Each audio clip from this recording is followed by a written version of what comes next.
sudden. Okay. Interesting, it doesn't show up on that screen. We had this image here that represents the age of the Gentiles, and that is the time in which Jerusalem would be under some form of domination or oppression of Gentile kingdom. So it began with Nebuchadnezzar's first conquest of Babylon in 609 BC and continues down to the end here where we have the crushing rock, which is the establishment of the Messianic kingdom. And so we are right down here in the foot portion of this, and I showed you this slide here. When you lay it out, what you have is a chronological timeline that begins with the conquest of Babylon by Nebuchadnezzar and then ends with the millennial kingdom. And the time encompassed that the scripture calls the day of the Lord. We'll get into that when we get into the prophet Joel here in a few weeks.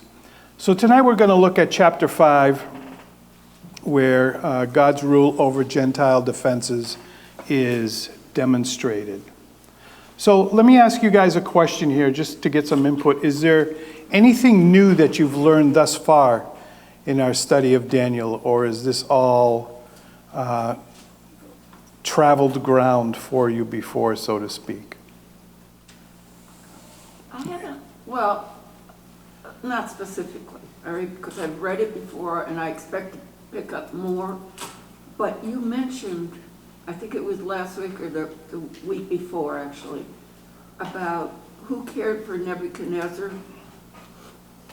I've checked several sources. I can't find anything. And one source denied that anyone cared for him. Well, I sent you a source. Oh, you did? I did, in Facebook Messenger. So go back to Facebook Messenger. When did you do that? The day after we actually talked about well, I get it. So I did send you a source. So, okay, thank you. So remember now, Daniel was the prime minister, right? So he was the one who cared for the affairs of Babylon, right? Yeah. While Nebuchadnezzar was in the wilderness. So Yeah. it's safe to assume that he also provided care for Nebuchadnezzar. So it's really an assumption. It is an assumption. It's not but it's an assumption that's based on what's implied in Scripture, right? That there was a bond between the two of them, right? And that comes out when we get to the whole Daniel in the lion's den story, yeah, but that's right? when Darius was king. But you see that there was affection between Nebuchadnezzar and Daniel. There was a friendship there that arose between them. So, Okay. and you'll see that there was a special bond between not just Nebuchadnezzar, but Darius as well, loved Daniel. right? And so,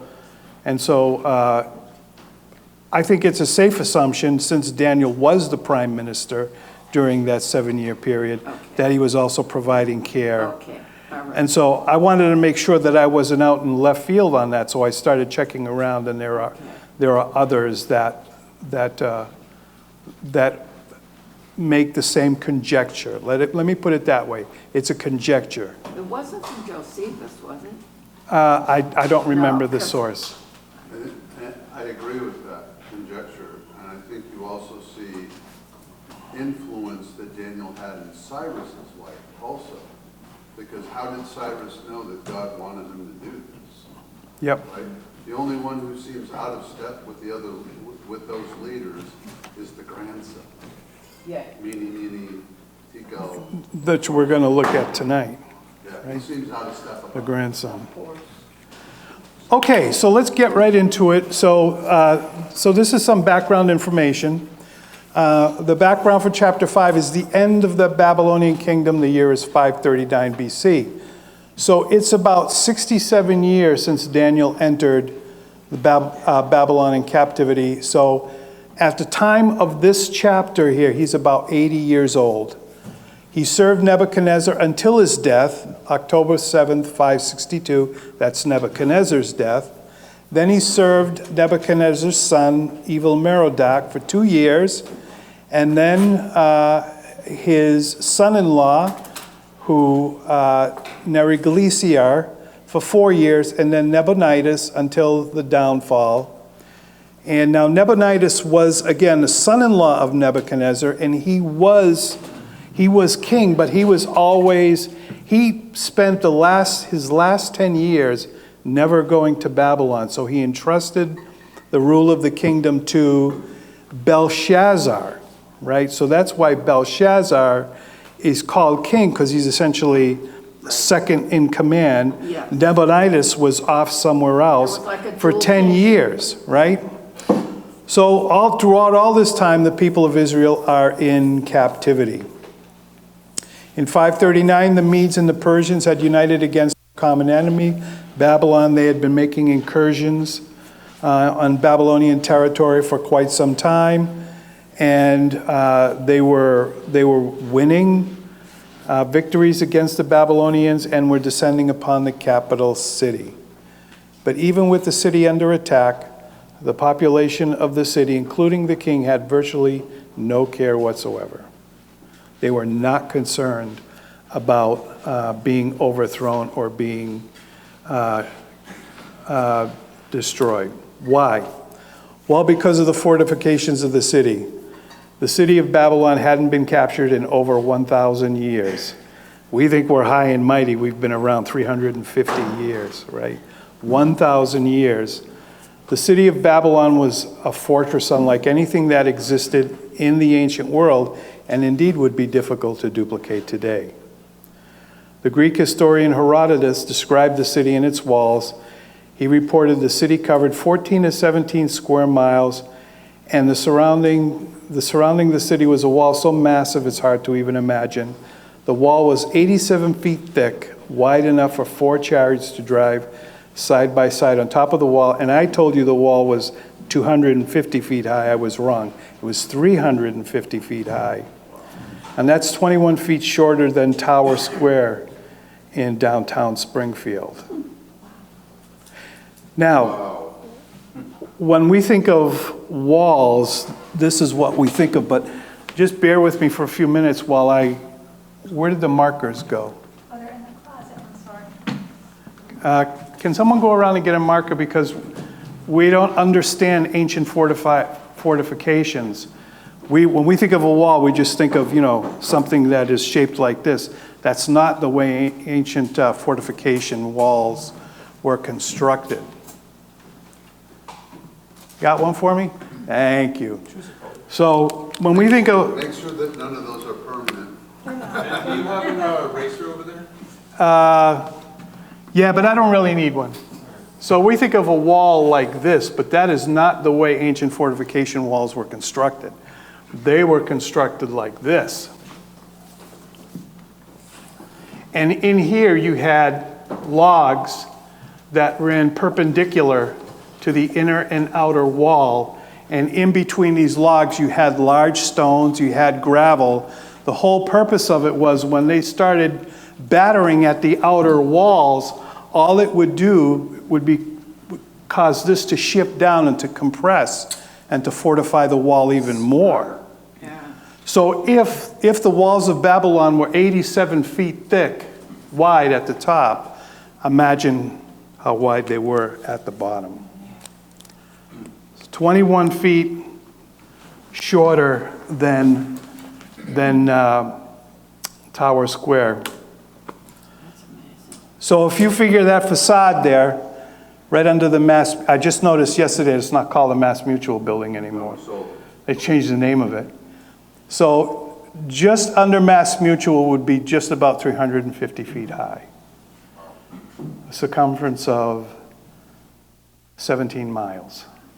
1,000 years they hadn't been conquered. So the fortifications were incredible, but the provisions were even more incredible.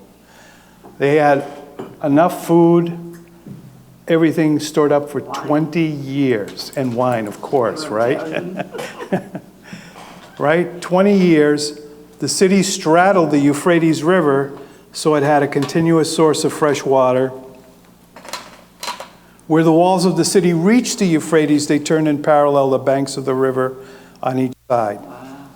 The walls along the riverbanks had gates that opened, allowing residents to gain access to the water and to move between the two halves of the city. In time of attack, the gates would be closed and the walls defended. So the river was deep enough so that, there was no way they were going to be able to undermine or scale a wall that was 350 feet high. We don't, the city of Tyre, right? So we read about Tyre in the Bible, right? But Tyre was actually an island. And it was an island that had 250-foot walls that went right down to the seabed. It was a mile offshore. And it had been a city that had been not capable of being conquered until Alexander came along. Alexander built a causeway 1 mile out into the sea and was able to undermine the walls that way. Could you imagine constructing a road a mile out? Because Tyre was a mile offshore. So they constructed a road and were able to lay siege to the city of Tyre and eventually. How large was his army? Do you know? How long did it take them to do so? I think they did it in a year. Yeah, I could be wrong, but I seem to remember 1 year. So we think we're high and mighty, right? We're really not that high and mighty, right? No. And they did it without the technology, that we have now. If you look at some of the ancient structures, if you have a chance, Google Temple of Baalbek in Turkey. The foundation stones are 1,200 tons.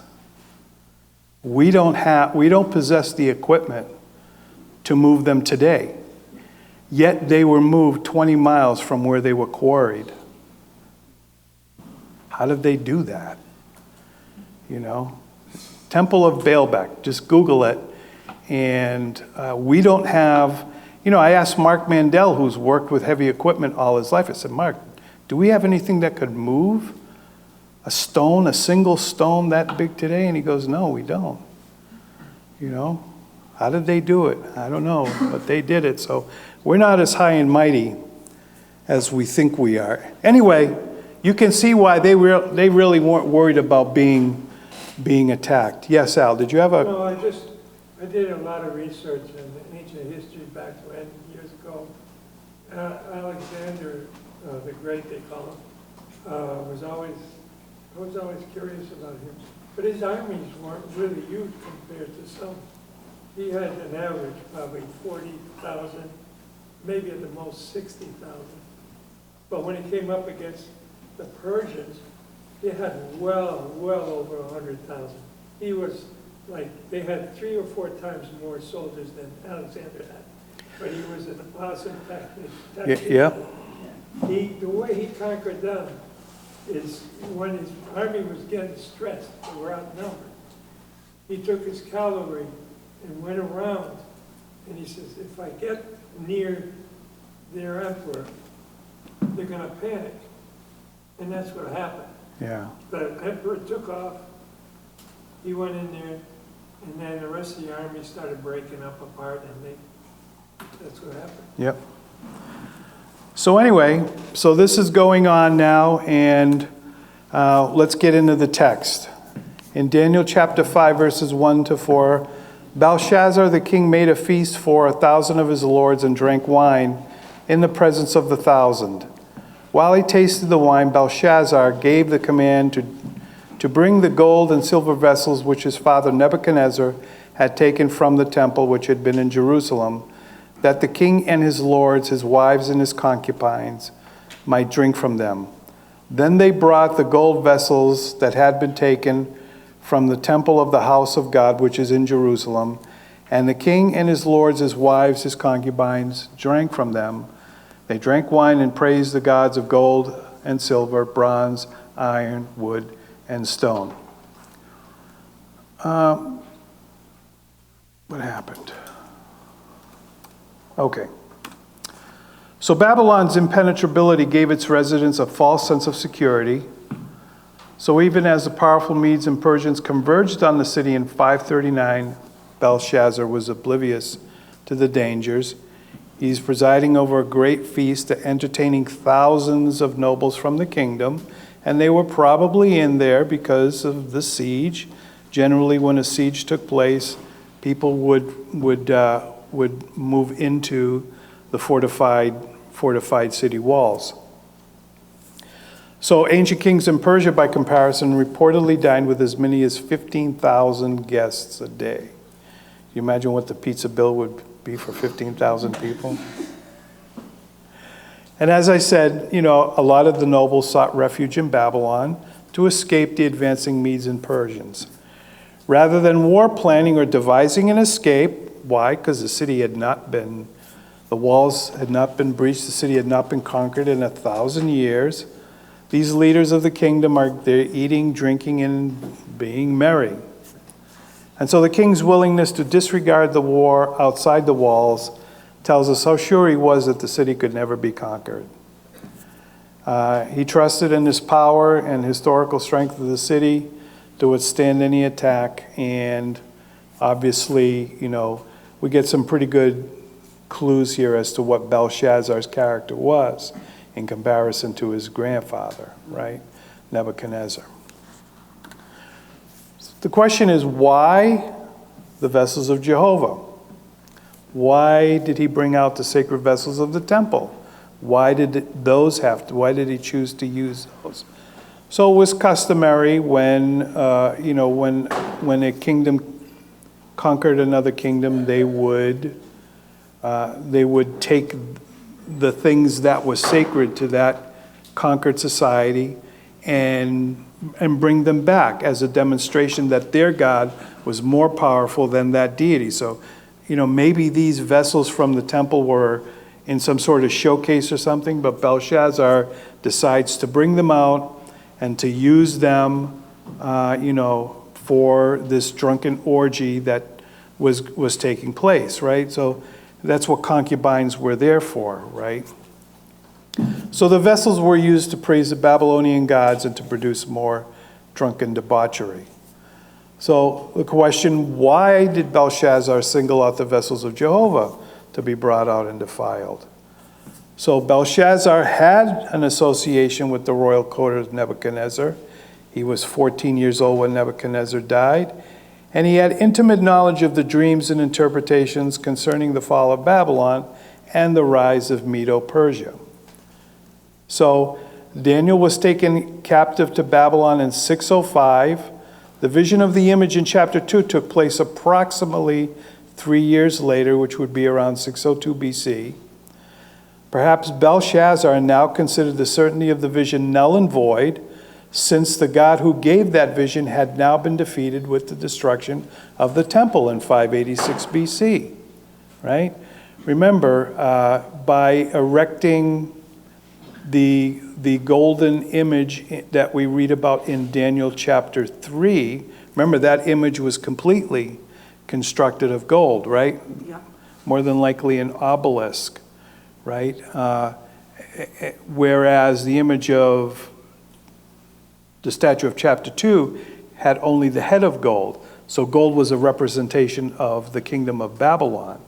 And so maybe that was Nebuchadnezzar. I've heard some commentaries say that was Nebuchadnezzar's way of saying that his kingdom was going to last forever, right? Rather than pass away, as the statue in chapter 2 clearly indicates. And so now, Belshazzar, 67 years later, after, 586, 539, so about 50 years or so, give or take, after the temple had been destroyed and these sacred vessels had been taken to Babylon, was Belshazzar's way of saying, look, there's nothing to worry about. The God who had prophesied through Daniel that our kingdom would come to an end, he's been He's been torn down, and here are his vessels. Let's drink from them.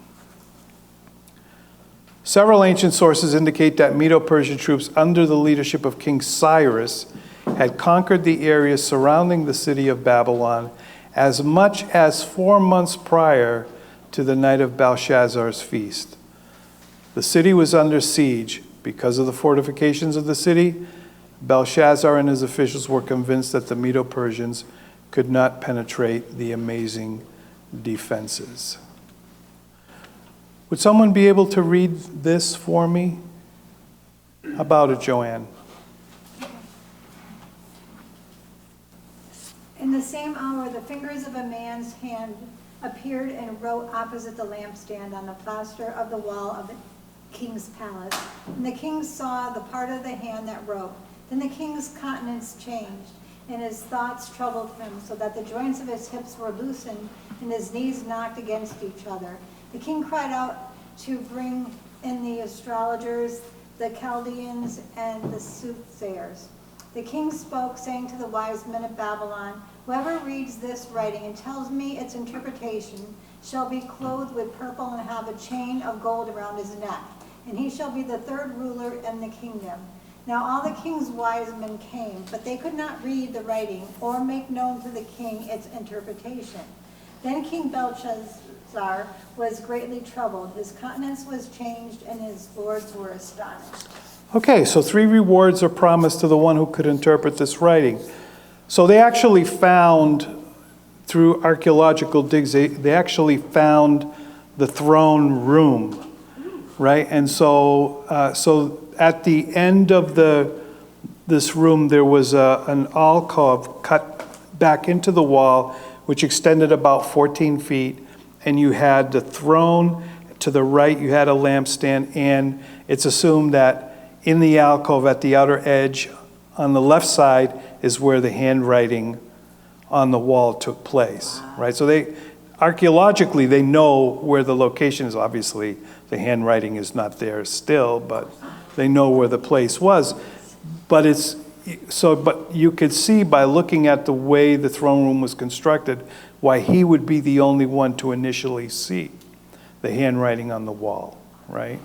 By the way, that's where we get the handwritings on the wall, right? Okay. So there was rewards were promised. Purple clothing, which was only to be worn by royalty. A gold chain in Babylon. These chains could only be worn if given by the king. And third ruler in the kingdom, which means he was really second ruler, right? Because Nabonidus was ruler number 1. Belshazzar was ruler number 2. And whoever would interpret this writing would be number 3, which means he would actually be second in command in the city of Babylon. So the queen mother comes in, and verses 10 to 12 say, "The queen, because of the words of the king and his lords, came to the banquet hall. The queen spoke, saying, 'O king, live forever. Do not let your thoughts trouble you, nor let your countenance change. There is a man in your kingdom in whom is the spirit of the holy God. And in the days of your father, light and understanding and wisdom, like the wisdom of the gods, were found in him. And King Nebuchadnezzar, your father the king, made him chief of the magicians, astrologers, Chaldeans, and soothsayers. Inasmuch as an excellent spirit, knowledge, understanding, interpreting dreams, solving riddles, and explaining enigmas are found in this Daniel, whom the king named Belshazzar. Now let Daniel be called, and he will give the interpretation.'"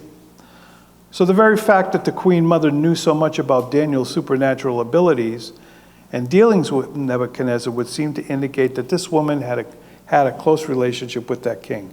Maybe she was his daughter, his wife, but she knew of Daniel. Yeah. Well, I read somewhere that the kings married the widows of the previous kings. Yeah, and it's an interesting sequel to this story is the book of Esther, right? Yeah. So do you ever wonder why Queen Vashti was such a witch? She wasn't.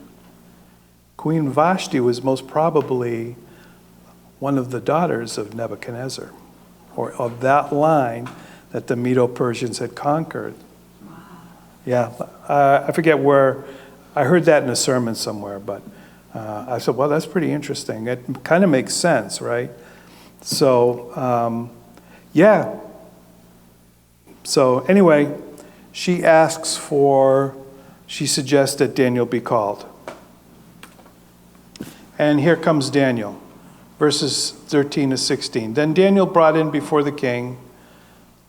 He was brought in before the king. The king spoke and said to Daniel, "Are you that Daniel who is one of the captives from Judah, whom my father the king brought from Judah? I have heard of you that the Spirit of God is in you, and that light and understanding and excellent wisdom are found in you.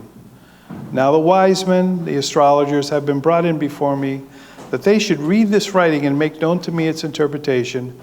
But they could not give the interpretation of the thing." Notice it says there, it doesn't say they couldn't read it, but it says they couldn't give the interpretation. Right? And so it's interesting because you could say that they couldn't read it and they couldn't interpret it, but it seems to be that they could read it, right? They were words, but they didn't know what the words were signifying, right? Verse 16, "And I have heard of you that you can give interpretations and explain enigmas. Now if you can read the writing and make known to me its interpretation, you shall be clothed with purple and have a chain of gold around your neck, and shall be the third ruler in the kingdom." What language was that? That the writing on the wall? Assuming it was Aramaic. It was Aramaic. Right. They should have been able to, Well, they could probably read the words, but they but they didn't. didn't understand. They didn't understand what it meant. That's what they couldn't read it, because back in verse 8 it says. I know, it says it in verse 8, but here, when the king says, he just says they couldn't give the interpretation. So, Maybe they wouldn't give the interpretation. I don't think they could, right? So, because the whole thing is presented as an enigma, as a puzzle, Yeah. right? So a puzzle is something to solve, right? So the king meets Daniel and repeats what Belshazzar's mother reported. The king knows Daniel as an exile from Judah and someone with great spiritual power. Here the king acknowledges his dependence on Daniel's ability. You see here how God is flipping the script? He's flipping the script now, right? The king acknowledges his dependence now on Daniel, someone who was a slave. So what you have here is the king is making an appeal to someone who is his slave, right? Since the king's counselors couldn't produce the reading, Daniel is now the king's only hope. So here, the most powerful person is now at the mercy of a slave. Right? This is something that only God can do, right? He flips the script this way. So even more remarkable is his offer to elevate the slave to number 3 in the kingdom, should he give the interpretation. And Daniel's response really is even more remarkable. Okay, I guess I'll read it because the printing is kind of small on this slide. In verses 17 to 24, then Daniel answered and said before the king, "Let your gifts be for yourself, and give your rewards to another." Right? So now, this is a slave talking to the king. "Let your gifts be for yourself, and give your rewards to another. Yet I will read the writing to the king, and make known to him the interpretation. O king, the Most High God gave Nebuchadnezzar your father a kingdom and majesty, glory and honor. And because of the majesty that he gave him, all peoples, nations, languages trembled and feared before him. Whomever he wished, he executed. Whomever he wished, he kept alive. Whomever he wished, he set up. And whomever he wished, he put down. But when his heart was lifted up and his spirit was hardened in pride, he was deposed from his kingly throne, and they took his glory from him. Then he was driven from the sons of men. His heart was made like the beasts, and his dwelling was with wild donkeys. They fed him with grass like oxen, and his body was wet with the dew of heaven, till he knew that the Most High God rules in the kingdom of men and appoints over it whomever he wishes. But you, his son Belshazzar, have not humbled your heart, although you knew all this. And you have lifted yourself up against the Lord of heaven. They have brought the vessels of his house before you, and you and your lords, your wives and your concubines, have drunk wine from them, and you have praised the gods of silver and gold, bronze and iron, wood and stone, which you do not see or hear or know. And the God who holds your breath in his hand and owns all your ways, you have not glorified. Then the fingers of the hand were sent before him, and this writing was written. So by this time, Daniel is, 80 years old. He's probably a stooped over old man, and he doesn't really care about what the king is offering, and he refuses, right, what the king is offering. Yes? Daniel's full of chutzpah. Yeah, because his reply is almost an insolent one. You keep your stuff. I don't want it. So he just gets down to business, and he just said, look, your father, it was God who put your father in authority over the whole world. Remember, God had given Nebuchadnezzar the rule over the whole planet, right? Even though he didn't exercise it, he had been given that rule. And so Daniel is now reminding Belshazzar, it was God who gave him that rule. And to demonstrate that it was God who gave and God who could take away, when he took all of this is all mine because of what I've done, he ended up living like a raccoon out in the wilderness for 7 years. And when he finally repented of it, God restored him. But you haven't humbled yourself like your grandfather did, right? There's that phrase there in verse, let me find it. Yeah, in verse 23, which says, God who holds your breath in his hand and owns all your ways. That phrase, I looked that word up in the Hebrew this afternoon, all your ways. And it's interesting because it's a Hebrew word that suggests the travel of a caravan. So the trajectory of not only does God what God is saying there is that his very breath by breath is under God's control. But the trajectory and the path that Belshazzar would take through life is under God's control. And so, that holds true for us. And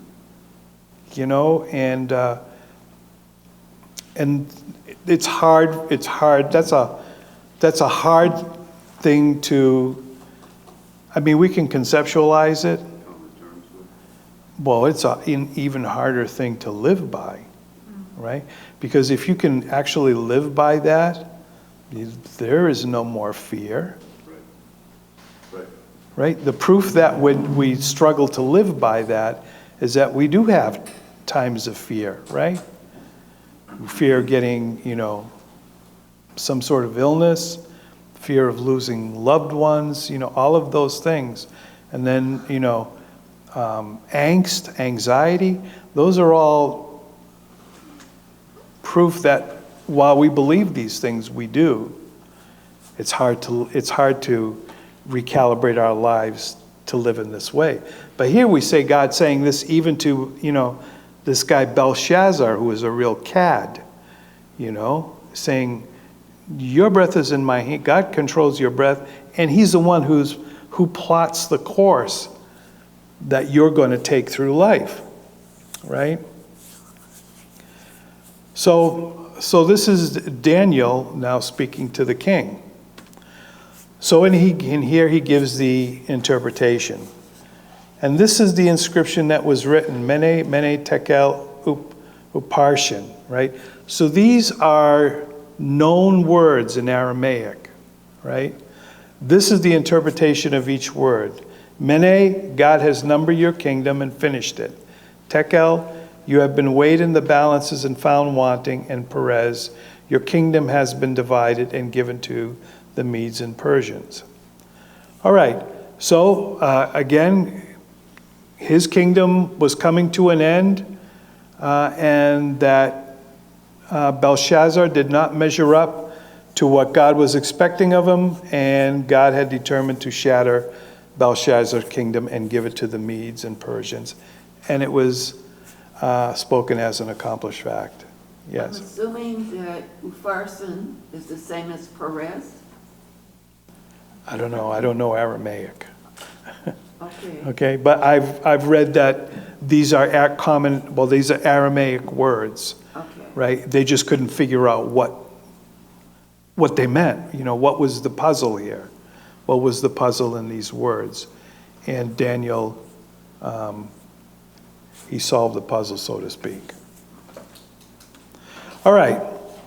In verses 29 to 31, then Belshazzar gave the command, and they clothed Daniel with the purple and chain of gold around his neck, and made a proclamation concerning him that he should be third ruler in the kingdom for about 2 hours. That very night, Belshazzar, king of the Chaldeans, was slain, and Darius the Mede received the kingdom, being about 62 years old. So Daniel, he was third ruler in the kingdom for about 2 hours. That's probably part of the reason he was like, hey, this is somebody else. Well, right. No, well, see, here's the thing. If you were part of the government of a conquered kingdom, you usually didn't live very long. So Daniel's thinking to himself, you know what? You keep it. You keep it. I'm good, I know where this is going. Yeah. So Daniel received the honor and the gifts the kings promised, even though Daniel had tried to refuse them. If the king insists, it's an offer you can't refuse. So Daniel is now the third ruler in the kingdom, and he will hold this distinction for a few hours.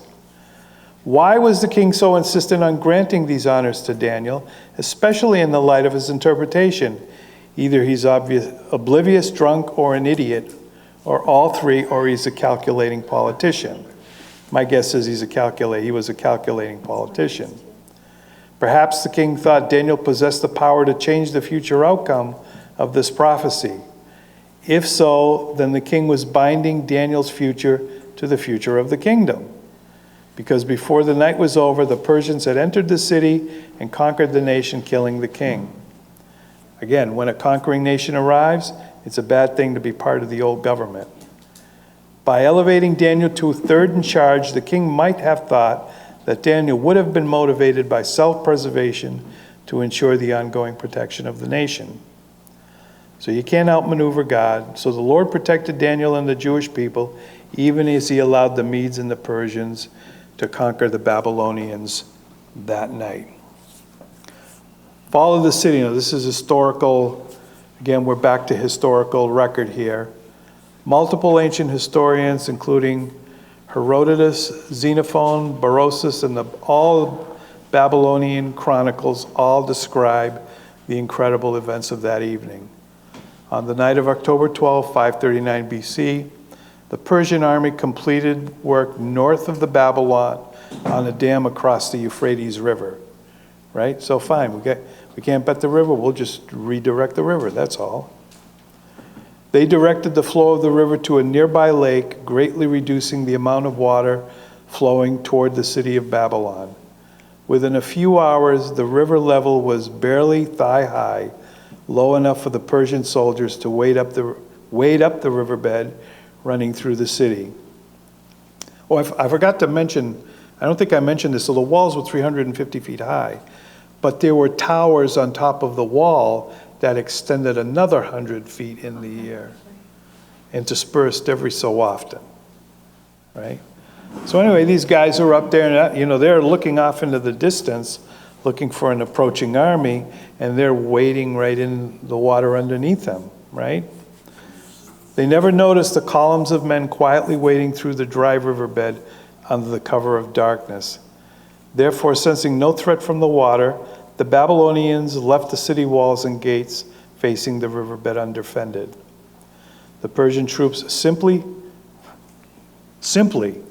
scaled the walls. How do you do that? From the riverbanks, a 350-foot wall. opened the gates to the city and entered the city without a fight. Herodotus said that the city was so vast that even after the outer parts of the city had been taken by the Persians, the residents in the center of the city still had no idea that the city had fallen. He says the Babylonians in the center of the city were engaged in a festival, dancing, and reveling until the invaders overtook them. The king's palace was located in the center of the city, and therefore, as he celebrated that night, the troops were already inside the walls. So this whole story that we've just read about, Yeah, they were already in the walls. yeah. They were already there, you know? And as Daniel pronounced the king's downfall, the troops were probably at the doors of the palace. As this king was executed and this nation fell swiftly, a new king took power, Darius the Mede. And that's it. Interesting. Fascinating. And Darius likes Daniel. So that's all I have to say about that. Thank you. So what are some of the things that we can take away from that? I'm fascinated once again by divine providence. I never really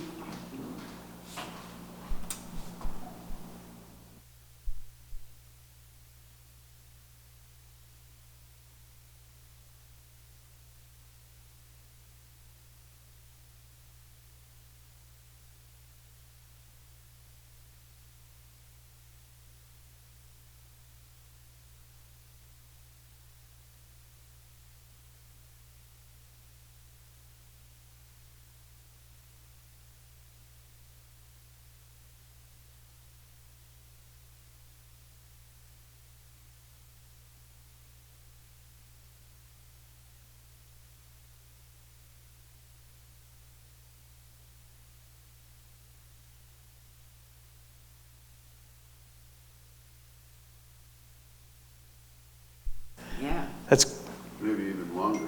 yeah, it's curious. Don't you think it's curious? I mean, you know, Just curious. I mean, everybody loves Donald Trump, and I love Donald Trump, right? But here's the thing, and this is why it's curious, because I don't think Donald Trump is the Antichrist, okay? He can't be. But Yeah. it's going to be that type of figure. Exactly. Yes. Going to be that type of figure, Maybe he's just a Right. gateway.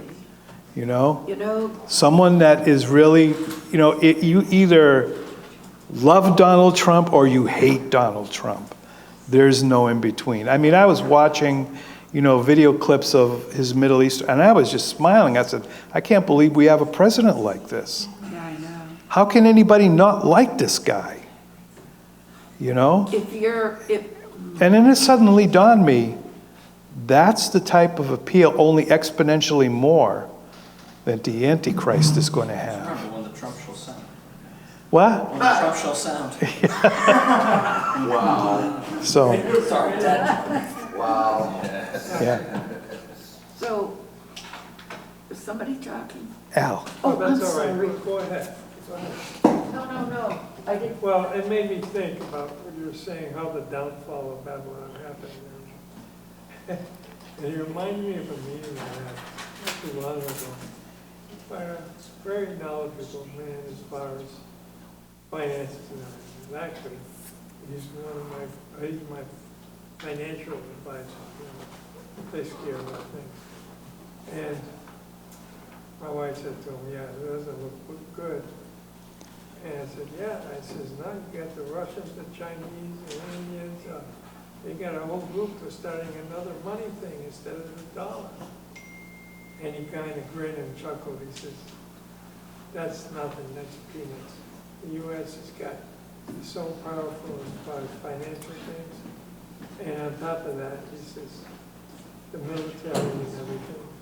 Everything we have, there's nobody, whether it's finances or other things, there's no part of the world that can compete against us. Yeah, but we're $36 trillion in debt. Yeah, But then I'm saying to myself, when you're that believing, something's gonna go bad. Because God doesn't allow that kind of an attitude, you know? Yeah, That we're unbeatable in any way, yeah. you know? Yeah, it really concerned me when Trump started talking about the United States taking control of Gaza. That's scary. Why right is there. that scary? Tell us. It's scary, what's that? Because that land belongs to Israel, Yes, right? And so that immediately puts us on the wrong side of Genesis 12:3, yeah, but right? I know, but hasn't Israel already given some of its land? Didn't Israel already give Gaza, I'm not saying away, but They had no right to give it away because it belongs to God. That land belongs to God, right? Yes. And he's given it to the descendants of Abraham, right? And so there's a general blessing and cursing, right? That is conveyed to those who would interfere with that in any way, right? And so when I heard Donald Trump talking about, taking control of Gaza, the United States taking control of Gaza, it's putting our nation. he's in really jeopardy with God. backed away from that, thank God, Yeah. right? So But we should write to him and make sure. that was he doesn't scary, do that. was, I'm sure somebody did, yes. So when God kicked the Jewish people out, he said that the land would be desolate. And it was desolate for centuries.